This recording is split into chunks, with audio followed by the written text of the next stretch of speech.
모세가 가데스에서 에돔 왕에게 사신을 보내며 이르되 당신의 형제 이스라엘이 말해 우리가 당한 모든 고난을 당신도 아시거니와 우리 조상들이 애굽으로 내려갔으므로 우리가 애굽에 오래 거주하였더니 애굽이 우리 조상들과 우리를 학대하였으므로 우리가 여호와께 부르짖었더니 우리 소리를 들으시고 천사를 보내사 우리를 애굽에서 인도하여 내셨나이다. 이제 우리가 당신의 변방 모퉁이 한 성읍 가데스에 있사오니 청하건대 우리에게 당신의 땅을 지나가게 하소서.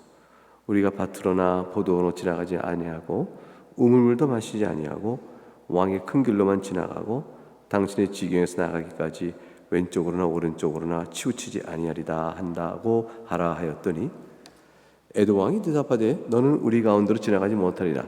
내가 칼을 들고 나가 너를 대적할까 하노라. 이스라엘 자손이 이르되 우리가 큰 길로만 지나가겠고 우리나 우리 짐승이 당신의 물을 마시면 그 값을 낼 것이라.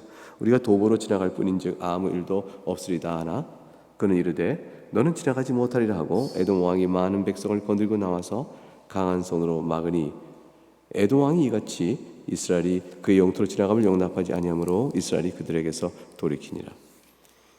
이스라엘 자손 곧 온 회중이 가데스를 떠나 호르산에 이르렀더니 애굽 여호와께서 에돔 땅 변경 호르산에서 모세와 아론에게 말씀하시니라. 이르시되 아론은 그 조상들에게 돌아가고 내가 이스라엘 자손에게 준 땅에는 들어가지 못하리니 이는 너희가 무리바 무리에서 내 말을 거역한 까닭이니라. 너는 아론과 그의 아들 엘르아사를 데리고 호르산에 올라 아론의 옷을 벗겨 그 아들 엘르아사에게 입히라. 아론은 거기서 죽어 그 조상에게로 돌아가리라. 모세가 여호와의 명령을 따라 그들과 함께 회중의 목전에서 호르산에 오르니라. 모세가 아론의 옷을 벗겨 그의 아들 엘르아살에게 입히매 아론이 그 산 꼭대기에서 죽으니라. 모세와 엘르아살이 산에서 내려오니 온 회중 곧 이스라엘 온 족속이 아론이 죽은 것을 보고 그를 위하여 30일 동안 애곡하였더라. 하나님의 말씀입니다. 하나님께 감사합니다. 오늘 살피는 본문의 말씀은 14장에서 21절까지 우리가 읽으면서 선명하게 보듯이 에돔 왕이 이스라엘 백성이 에돔 땅으로 지나가는 것을 허락하지 않는 내용이고요. 두 번째 내용은 제사장 아론이 죽는 내용입니다. 모세는 에돔 왕에게 이렇게 사신을 보내서 말했습니다. 16절에 우리가 여호와께 부르짖었더니 우리 소리를 들으시고 천사를 보내서 우리를 애굽에서 인도하여 내셨나이다. 여기서 천사를 보냈다는 것은 하나님이 보내신 사자 여호와의 사자를 가리키는 것이죠. 모세를 부르실 때도 여호와의 사자가 나타나셨고 또 이스라엘 광야의 여정을 인도하신 분도 출애굽기 14장 19절 말씀대로 여호와의 사자입니다. 하나님과 같으신 분, 하나님 얼굴, 그분을 나타내신 그분이 바로 여호와의 사자입니다. 그래서 하나님께서 인도하여 애굽에서 나왔고 이제 에돔 땅을 이렇게 가나안 땅으로 진군하는 과정에 우리가 에돔 땅을 좀 지나갔으면 좋겠습니다라는 것이죠. 우리의 목적지는 에돔이 아닙니다. 그리고 애굽에서 일어난 것은 당신도 아시는 바 여호와 하나님 하신 일입니다. 그러므로 하나님 손길에 이끌려 우리가 당신의 땅을 지나가되 일체 당신의 땅에 어떤 해를 줄 것이 아니고 17절에 이렇게 말합니다. 우리가 밭으로나 포도원으로 지나가지 아니할 것입니다. 우물물도 마시지 않고 오직 그 나라의 큰 도로 큰 길로만 나갈 것이요 왼쪽이나 오른쪽이나 길을 벗어나서 해를 끼치지 않을 것입니다. 19절에서 만일 우리 짐승이 또 우리가 당신의 우물물을 마시면 그 값을 낼 것입니다. 오직 도보로 지나갈 뿐이고자 하니 아무 일도 없을 것이니 마음 놓으시고 에돔이 에서의 후손이니까 다 우리가 하나님 앞에서 같은 여호와 하나님을 아는 자가 아닙니까? 그러므로 우리가 하나님의 인도함으로 애굽에서 나와 이렇게 가는 길이고 목적지에 가나안 땅인 것은 그대도 알 뿐이니 우리가 이를 지나가게 하시옵소서라고 모세가 간청했습니다. 그러나 에돔 왕은 힘으로 자기 영토에 들어온 것을 완강히 막았습니다. 왕으로서 자기 영토에 위해가 있을 것을 생각하여 방어를 한다는 것은 그런 염려 때문이라는 것은 이해할 법도 하지만 그러나 이스라엘을 도울 마음이 조금도 없었고 이스라엘 인도하시는 하나님의 손길도 그는 생각하지 못했던 것입니다. 사실 이스라엘이 얼마나 강력하게 지금까지 인도해 오는 과정 속에서 나타난지를 저희가 알고 있습니다. 애굽을 나왔다라는 것 자체가 하나님의 손길로 되어진 것이기 때문에 이스라엘의 이 걸음걸음은 주께서 이끌고 계시구나. 사실 에돔 왕도 알 수 있기 때문에 사실 이스라엘 도울 마음만 가지고 있었다면 땅을 열어서 이렇게 보내줄 수 있었을 것입니다. 그런데 에돔 왕은 하나님을 믿지 아니하고 하나님과 함께한 이스라엘을 믿지 아니하고 또 이스라엘 이끌어 가나안 땅으로 이끌어 가시는 하나님을 그 손길을 믿지 않았기 때문에 에돔 땅 자체를 지키는 일에 마음을 두고 결국 이스라엘 도움을 거절해 버린 것이죠. 이와 같은 이제 에돔에 대해서 이스라엘은 어떻게 반응을 하여야 될까요? 21절에 보니까 이스라엘 태도가 아주 특별합니다. 그럼 화평이에요. 즉 에돔 왕이 21절 이같이 이스라엘이 그의 영토로 지나감을 용납하지 아니하므로 어떻게 그럼 이스라엘이 어떻게 할까요? 그들에게서 돌이켰다라고 되어 있습니다. 이스라엘은 에돔과 전쟁을 불사하며 그 길을 가고자 하지 않고 그 길로 가는 것이 편한 길이지만 돌아가는 길은 멀고 험할 수 있겠지만 에돔에서 돌이킵니다. 즉 이스라엘이 하나님을 신뢰하고 에돔이 완강히 무력으로 막아서자 더 이상 그와 다투지 않고 하나님의 도우심을 의지하며 결국 그들에게서 돌이켜 나아갑니다. 굉장히 중요한 태도를 우리가 보게 되어지죠.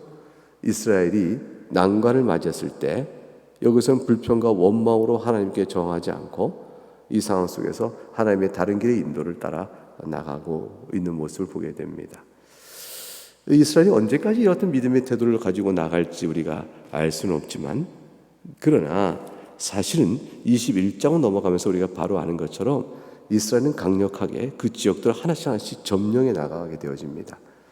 그러므로 하나님을 신뢰하는 이스라엘과 하나님의 군사로서 이스라엘의 승리는 하나님께 이끄시는 일들을 이제 경험하게 되어지죠. 우리도 어떠한 하나님 뜻 가운데 나아가고자 할 때 난관을 맞을 수가 있습니다. 그 난관을 맞이하면 하나님의 교훈이 무엇인가를 먼저 살피는 게 중요하고 밝혀진 하나님의 교훈이 분명하면 그냥 그 길 따라가는 것입니다. 그러면 하나님의 도움의 손길이 우리와 함께 있게 되어지고 합력해 선을 이루시는 일을 보게 되어지죠. 어려움을 당하나 하나님 앞에 선을 행하면 칭찬이 있을 것이라 베드로서에 이렇게 나와 있는 거죠. 그럼 너희가 죄를 범함으로 고난을 당한다면 너희가 하나님께 무슨 말을 할 것이며 무엇으로 너희의 당하는 고난을 변명하겠느냐 이런 말씀이 있습니다. 고난은 하나님의 뜻에 순종하여 당할 때는 우리가 하나님 앞에서 할 말이 있는 거죠.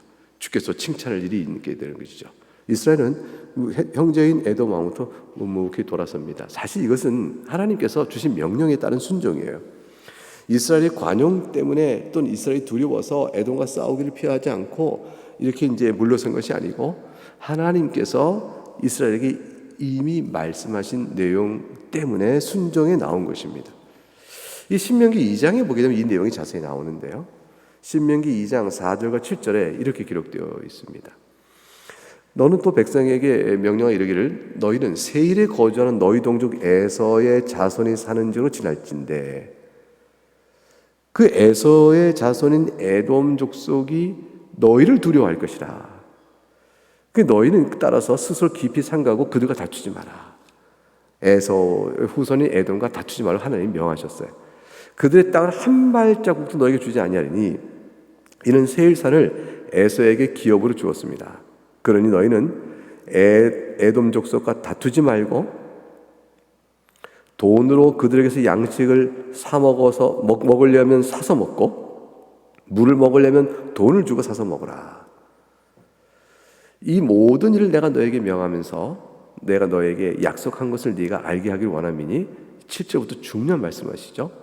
너의 하나님 여호와께서 네가 하는 모든 일에 너에게 복을 주시고 네가 이 큰 광야에 두루 다님을 알고 너의 하나님 여호와께서 이 40년 동안을 너와 함께 하셨으므로 너에게 부족함이 없었느니라 하시기로 이렇게 되어 있습니다. 그러니까 이제 모세를 통해서 신명기의 이 사건을 기억하고 말씀을 주실 때는 너희가 에돔 족속과 다투지 말고 그들의 땅의 영역을 하나님 주신 줄 알고 지키고 너희가 그러지 아니하여도 너희를 위하여 필요한 모든 것은 40년 동안 함께 하신 하나님이 너희를 지켜주신 것처럼 앞으로도 그래 하실 것이라, 이렇게 말씀을 한 거죠. 에돔이 왜 무력으로 이스라엘의 자기 땅 지난 것을 막았을까요? 너무 무서웠던 거죠. 이스라엘 백성이 60만, 장정만 60만이 이끌려 나온 큰 민족으로 자기 땅 앞을 지나간다면 얼마나 긴 행렬이 지나가겠어요.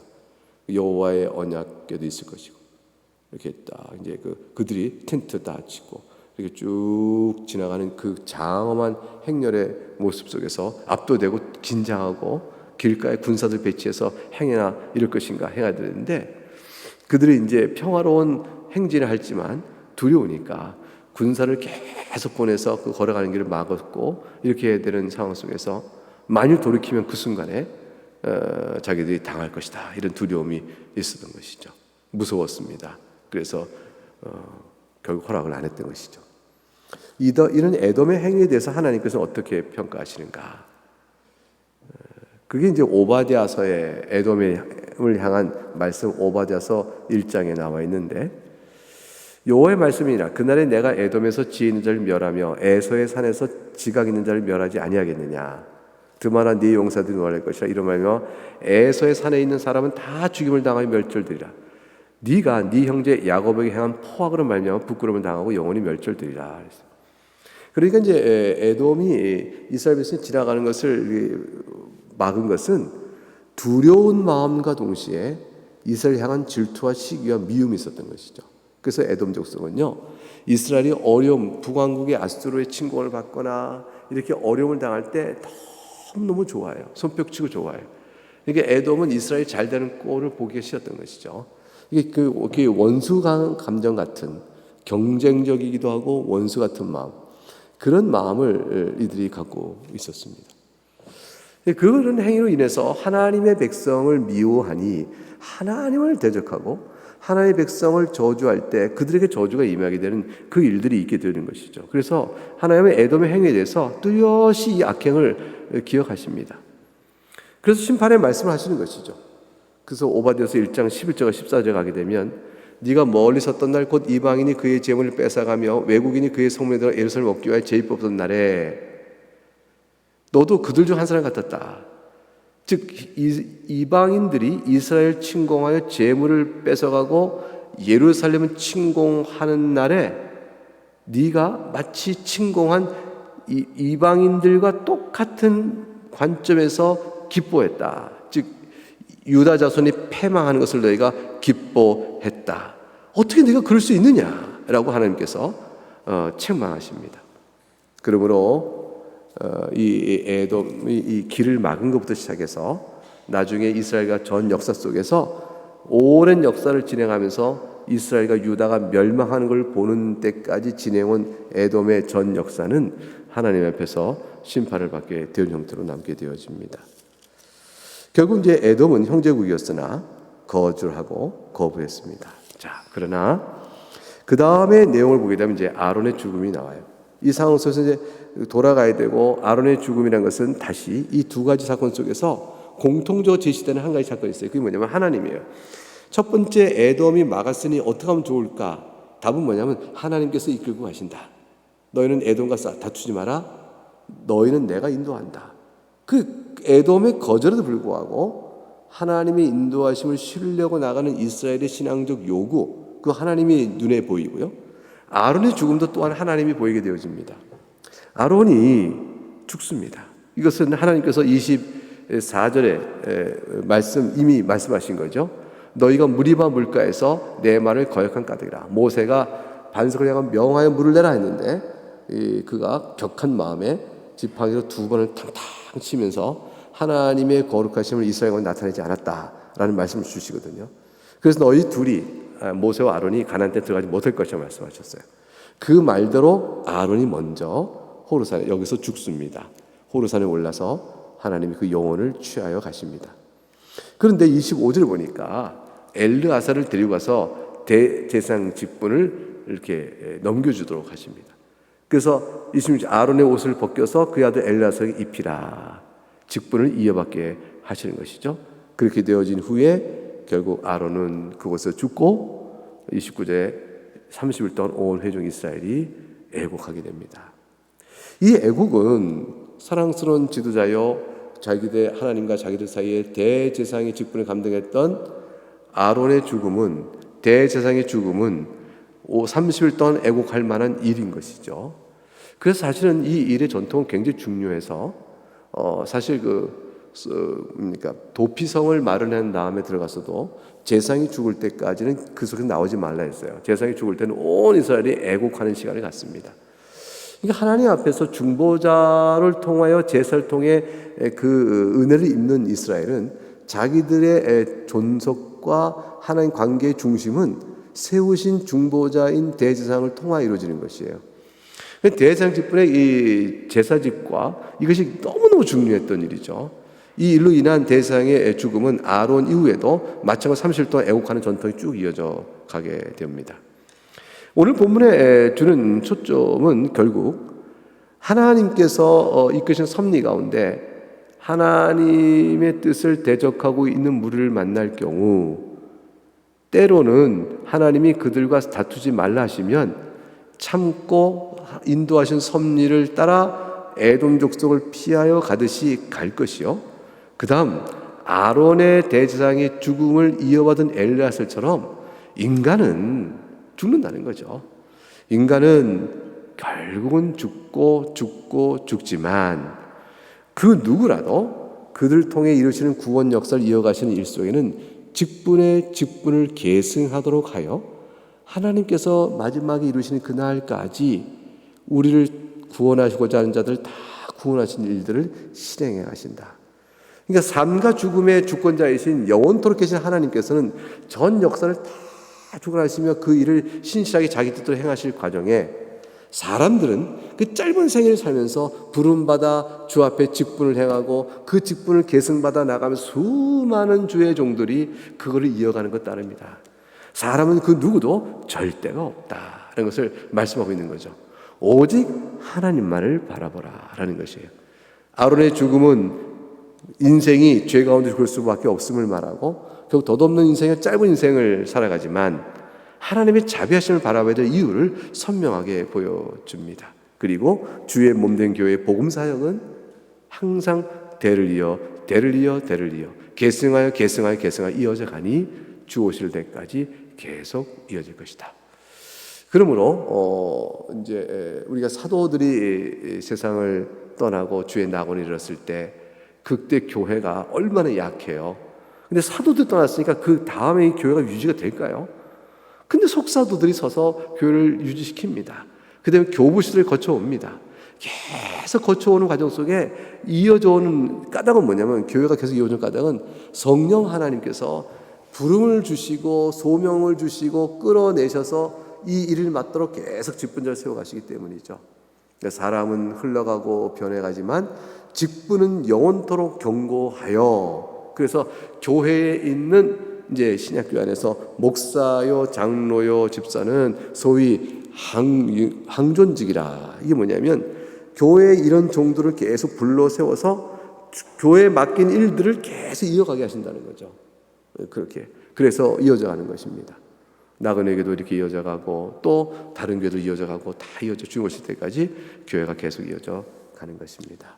그럼 우리는 오늘 본문을 통해서 영원토록 신실하게 주권을 가지시고 역사를 섭리해 가시는 하나님의 지혜로움과 능력을 믿고 나갈 것이며, 인간은 흘러 사라져 가지만 하나님께서는 자신의 구원 역사를 계속해서 이끌어 가신다.